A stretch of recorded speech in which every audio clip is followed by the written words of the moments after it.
আবারও বলছি, না পোষালে বেরিয়ে যান। সেকুলারদের বলছি, ভারতে না পোষালে গেট আউট। ভারত কি ওর বাবার সম্পত্তি নাকি? ওর বাপ তৈরি করেছিল? ময়ূক রঞ্জন ঘোষ, আপনাকে বলছি, আপনার বাবার কি সম্পত্তি ভারত? আপনি তৈরি করেছিলেন? আপনার বাবা তৈরি করেছিল? আমি আপনাকে বলছি, শুনলাম ময়ূক রঞ্জন ঘোষ আপনি নাকি বাংলাদেশি মাল। আমি শুনেছি যে আপনি নাকি বাংলাদেশি মাল। যদি এটা প্রমাণিত হয়, ময়ূক রঞ্জন ঘোষ আপনাকে বলছি, আপনাকে পশ্চাৎবাদে লাথি মেরে বাংলাদেশে পাঠাবো। যদি এটা প্রমাণিত হয়, আপনার পশ্চাৎপদে লাথি মেরে বাংলাদেশে পাঠাবো। যে রিপাবলিক বাংলার সাংবাদিক ময়ূক রঞ্জন ঘোষের বিরুদ্ধে ইতিমধ্যেই পশ্চিমবাংলার বিভিন্ন থানায় মামলা হয়েছে, অভিযোগ দায়ের করা হয়েছে। কারণ এই রিপাবলিক বাংলার সাংবাদিক ময়ূক রঞ্জন ঘোষ দেশদ্রোহী কথাবার্তা বলেছেন। এই ময়ূক রঞ্জন ঘোষ তিনি সংবিধান বিরোধী কথা বলেছেন এবং তিনি রীতিমতো সেকুলারপন্থী ধর্মনিরপেক্ষ মানুষগুলোকে দেশ থেকে বেরিয়ে যেতে বলেছেন, বলছেন গেট আউট। হ্যাঁ, এই কথাগুলো বলেছেন। এই কথাগুলো নিয়ে আলোচনা করব। আলোচনা করার পূর্বে আপনাদেরকে বলবো, যারা ভিডিওটি আপনারা ইউটিউবে দেখছেন, ইউটিউব চ্যানেলটি সাবস্ক্রাইব করবেন। আর যদি আপনি ভিডিওটি ফেসবুকে দেখে থাকেন, ফেসবুক পেজটি ফলো করবেন। এবং ভিডিওটি আপনাকে শেষ পর্যন্ত দেখতে হবে, কারণ এই ময়ূক রঞ্জনের বিরুদ্ধে আজকে সমস্ত তথ্য আপনাদের কাছে ফাঁস করব। তো চলুন শুরু করা যাক। ময়ূক রঞ্জন ঘোষের যে ভিডিওটি নিয়ে আলোচনা করছি, সেই ভিডিওটির কিছু অংশ আপনাদেরকে শোনাবো। একই বৃন্তে তুইটি কুসুম, কিসের কুসুম, কিসের কুসুম? প্রথমে শুনলেন যে ভিডিওটির প্রথমে সে বলছে একই বৃন্দে দুইটি কুসুম, কিসের কুসুম? আপনারা জানেন স্বাধীনতা সংগ্রামী বিদ্রোহী কবি, ইংরেজদের বিরুদ্ধে যিনি বিদ্রোহ ঘোষণা করেছিলেন, তাই তাকে বিদ্রোহী কবি বলা হয়। সেই বিদ্রোহী কবি কাজী নজরুল ইসলাম বলেছিলেন হিন্দু মুসলিম ঐক্যের জন্য যে মোরা এক বৃন্দে দুইটি কুসুম, হিন্দু মুসলমান, মুসলিম তার নয়নমণি, হিন্দু তার প্রাণ। আর এই ঐক্যের আহ্বানকে কবি নজরুল ইসলামের, কবি কাজী নজরুল ইসলামের এই ভ্রাতৃত্ব বন্ধনের আবদ্ধটাকে, এই কবিতার লাইনকে রীতিমতো ব্যঙ্গ করেছেন এই কালপিট, এই দেশদ্রোহী সাংবাদিক ময়ূক রঞ্জন ঘোষ। হ্যাঁ, ময়ূক রঞ্জন ঘোষের কবি নজরুল ইসলামের কবিতা পছন্দ নাও হতে পারে, কিন্তু কবি নজরুল ইসলামকে অপমান করার হিম্মত, সাহস কেউ দেয়নি ওকে। ওকে মনে রাখতে হবে, কবি নজরুল ইসলামকে অপমান করার জন্য ওকে অবশ্যই ক্ষমা চাইতে হবে, না হলে ও কিন্তু এই ভারতবর্ষে, এই পশ্চিমবাংলা থেকে ও ঠিক থাকতে পারবে না। বাংলার সাধারণ মানুষ, ধর্মপ্রাণ, শান্তিকামী মানুষ, কবি সাহিত্যপ্রেমী মানুষ, নজরুল প্রেমী মানুষগুলো কিন্তু ওকে থাকতে দেবে না, সত্য একদম টিকে থাকতে দেবে না। ওর বিরুদ্ধে লড়াই ঘোষণা করবে বাংলার মানুষ। কুলাঙ্গার নজরুল ইসলামের একটা পশমের যোগ্যতা যার নেই, 2 টাকার চাটা সাংবাদিক, সে কিনা কবি নজরুল ইসলামকে কটূক্তি করছে, তার কবিতা নিয়ে সে কথা বলছে। শুধু এখানে শেষ নাই, সেই দ্বিতীয় পর্বে আরো অনেক কথা বলেছেন। কি বলেছেন শোনাবো আপনাদের। লজ্জা লাগে না? গান্ডে পিণ্ডে এই মুহূর্তে আপনারা গিলবেন, গান্ডে পিণ্ডে ভারতের খাবেন আর ভারতের থালাতে ফুটো করবেন। তিনি বলছেন গান্ডে পিণ্ডে গিলবেন আর ভারতের থালা ফুটো করবেন। কাদেরকে বলছেন উনি? কাদেরকে বলতে চাইছেন বেরিয়ে যান? কে ভারতের খাচ্ছে আর কে ভারতের ফুটো করছে? কাদেরকে বলতে চাইছেন আপনি? ক্লিয়ার করু বলুন। হিম্মত থাকলে আপনি নাম ধরে বলুন কাদেরকে বলতে চাইছেন। আপনি কি মুসলিমদের বলতে চাইছেন, কি শিখদের বলতে চাইছেন, জৈনদের বলছে, কাদের বলতে চাইছেন বলুন? নাকি হিন্দু ভাইদের বলতে চাইছেন? কাদেরকে বলতে চাইছেন আপনি? ময়ূক রঞ্জন ঘোষ, মুখ সামলে কথা বলবেন।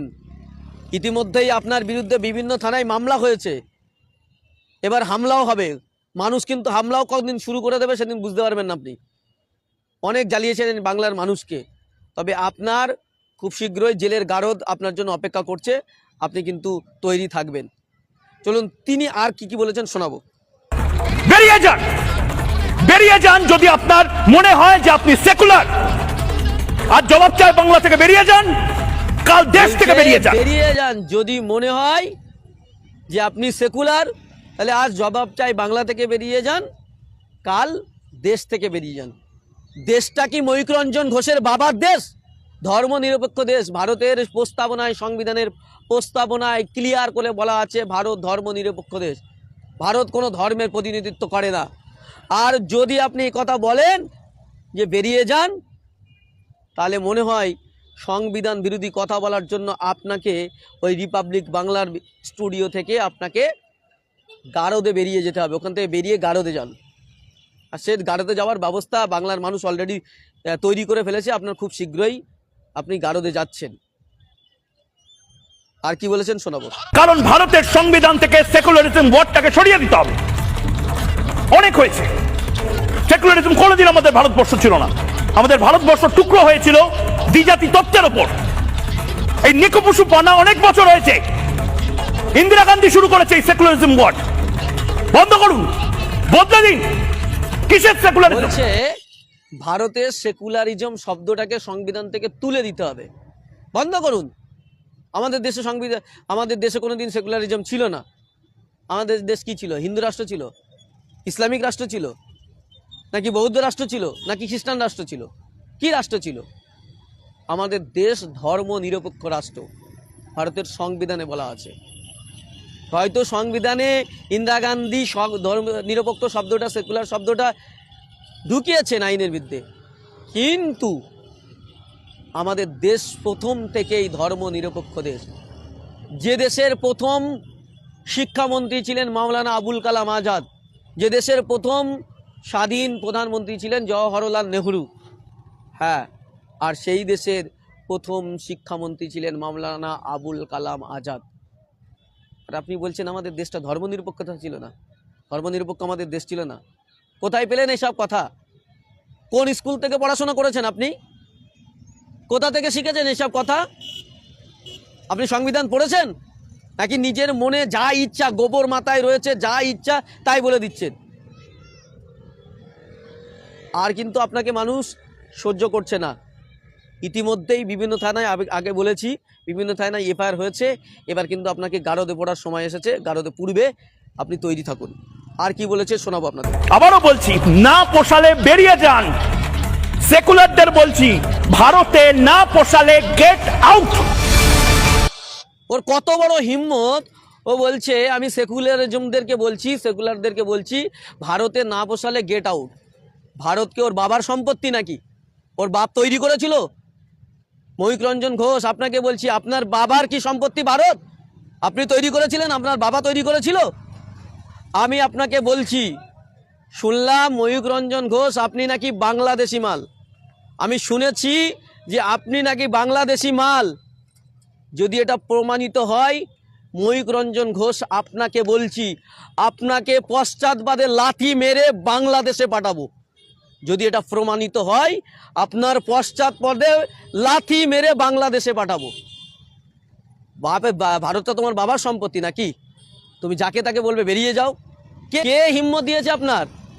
আমরা সেকুলার, আমরা এই দেশটাকে ধর্মনিরপেক্ষ রাষ্ট্র মনে করি, এবং এখানে হিন্দু, মুসলিম, শিখ, ইসাই সব একসঙ্গে মিলেমিশে চলে। এ দেশটা না ইসলামিক রাষ্ট্র, এ দেশটা না হিন্দু রাষ্ট্র, এ দেশটা না বৌদ্ধ রাষ্ট্র, এ দেশটা না খ্রিস্টান রাষ্ট্র। এ দেশটা ধর্ম নিরপেক্ষ রাষ্ট্র। এই রাষ্ট্রের কোনো ধর্ম নেই। এখানে হিন্দু, মুসলিম, শিখ, ইসাই, জৈন, বৌদ্ধ সবাই, সবার বসবাস আছে, সব ধর্মের। ভারতবর্ষের বলা হয় যে বৈচিত্র্যের মধ্যে ঐক্য। তাহলে আপনি কোথা থেকে পেলেন এই সংবিধান বিরোধী, এই দেশদ্রোহী কথা বলার জন্য? আপনার বিরুদ্ধে বাংলার মানুষ ইতিমধ্যেই আপনার বিরুদ্ধে ব্যবস্থা নিয়েছে, এবং খুব শীঘ্রই আপনাকে জেলের গারদে যেতে হবে। তার জন্য প্রস্তুতি থাকুন, এবং আমরা সব রকম প্রস্তুতি নিচ্ছি আপনার মতো কুলাঙ্গার সাংবাদিকদেরকে জেলে পাঠানোর জন্য। এবং আমি বলে দিই, আমি একজন সাংবাদিক, আমি নিজে যাদবপুর বিশ্ববিদ্যালয়ে এই মুহূর্তে পড়াশোনা করছি সাংবাদিকতা নিয়ে। আপনি যা যা সাংবাদিকতা করছেন, সাংবাদিকতার কোনো এথিক্সের মধ্যে নেই। সব সাংবাদিকতার এথিক্সের বিরুদ্ধে আপনি চলে যাচ্ছেন। আপনার কথা, আপনার কাজ, আপনার আর প্রেজেন্টেশন সবগুলোই কিন্তু সাংবাদিকতার এথিক্সের বাইরে। আজকে আমি হয়তো আপনাকে লাত মেরে তাড়াবো বলেছি, বাংলাদেশে পাঠাবো বলেছি এই জন্যই। বাংলা ভাষায় একটা প্রবাদ বাক্য আছে, যেমন কুকুর তেমন মুগুর। আপনার মতো কুকুরদের এমনই মুগুর মারা উচিত। সেজন্যই আজকে আমার মতো ছেলেরা এই ভাষায় আজকে কথা বলতে বাধ্য হচ্ছে। আপনাকে অবিলম্বে আপনার কথা তো উইথড্র করতেই হবে, কিন্তু আপনার শাস্তি পেতেই হবে। আপনি যতক্ষণ না শাস্তি না পাচ্ছেন বাংলার মানুষ কিন্তু শান্ত হবে না। আপনাকে অবশ্যই জেলের গারদে পড়তে হবে। আপনি তৈরি থাকুন, আপনার বিরুদ্ধে সমস্ত রকমের ব্যবস্থা নেওয়া হচ্ছে, আইনি ব্যবস্থা, আইনি পথে আপনার বিরুদ্ধে ব্যবস্থা নিয়ে বাংলার মানুষ আপনাকে গারদে পড়বেই। প্রিয় দর্শক, আপনারা যারা এই মুহূর্তে এই ভিডিওটি দেখছেন ব্যাপকভাবে শেয়ার করুন এবং মানুষের কাছে পৌঁছে দিন, এবং এই কুলাঙ্গার সাংবাদিক ময়ূক রঞ্জন ঘোষকে যাতে প্রশাসন গ্রেপ্তার করতে বাধ্য হয় তার সব রকম ব্যবস্থা করুন, এবং সংবিধান বিরোধী এই দেশদ্রোহী সাংবাদিকের বিরুদ্ধে আপনারা গর্জে উঠুন। এই সন্ত্রাসী সাংবাদিকের বিরুদ্ধে আপনারা প্রত্যেকটা স্তরে বিভিন্ন থানায় মামলা করুন, বিভিন্ন জায়গায় অভিযোগ দায়ের করুন, আপনারা মিটিং মিছিল প্রতিবাদ সভা তৈরি করুন। একে অবিলম্বে গ্রেপ্তার করতে হবে, এই দাবি আওয়াজ আপনারা তুলুন।